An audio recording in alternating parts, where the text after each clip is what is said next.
Good evening. It's Farage at Large. We are in Clacton-on-Sea on the Sunshine Coast of Essex. If they ever stop cheering, I promise you we'll have a television programme for you. I have been to Clacton. I've been to Clacton many, many times before. I campaigned here in 2014, 2015. I was here the day before the referendum in 2016.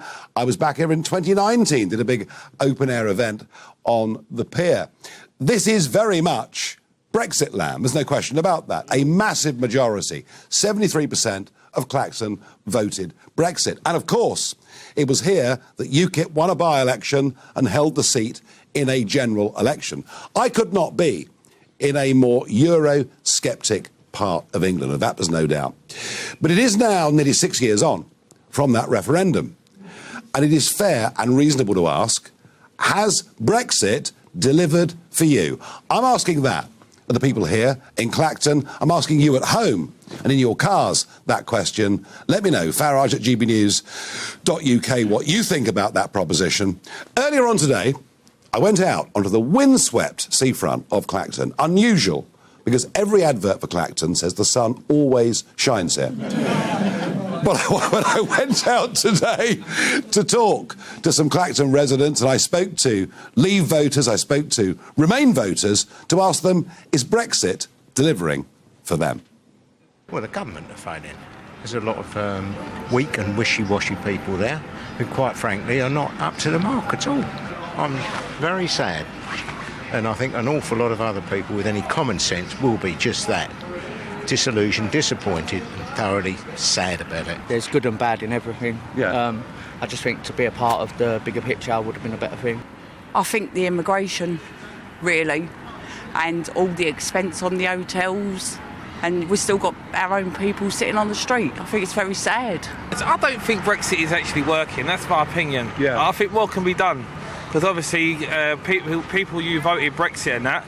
It ain't really happened. Do you know what I mean? What people voted for, what we voted for should have been stuck. I don't think so, not over the years, because it breeds mistrust. And when you breed mistrust, all that money's going abroad, but nothing's coming back in this country, and people get to know differently, don't they?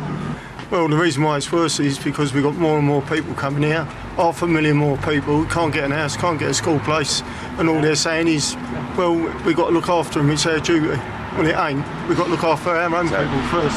Why are we putting them up in hotels when they're coming from a safe country, when basically we can just send them back, which any other country does? I'm tempted to say I wouldn't vote Tory again. I am. Yeah. Very disappointing, and 12 years, and, you know, we're not that any better off. And one gentleman there referred to the big news story of the day. And it is the net migration figures. Up to the year in June, net migration has hit over 500,000. It's almost unthinkable. This has happened after 12 years of Tory rule, where they promised in manifesto after manifesto net migration would be, and I quote, tens of thousands a year. I know that many of those people in Clacton and elsewhere that voted Brexit did so because they wanted us to get back control of our borders. They can now, I believe, scarcely find it credible that net 500,000 in 1 year have come into our country, let alone the 42,000 that have crossed the English Channel on dinghies and are now being put up in four-star hotels at taxpayers' expense all over the country. This, to me, is a betrayal of what we voted Brexit for. It is the Conservative Party, in my opinion, that has let Brexit down. They never, ever believed in it. They picked up the tune that I've been singing for some years. They won a general election off the back of it. And now I think both Remainers and Brexiteers are bitterly disappointed. I put this down to the Conservative Party, not to Brexit.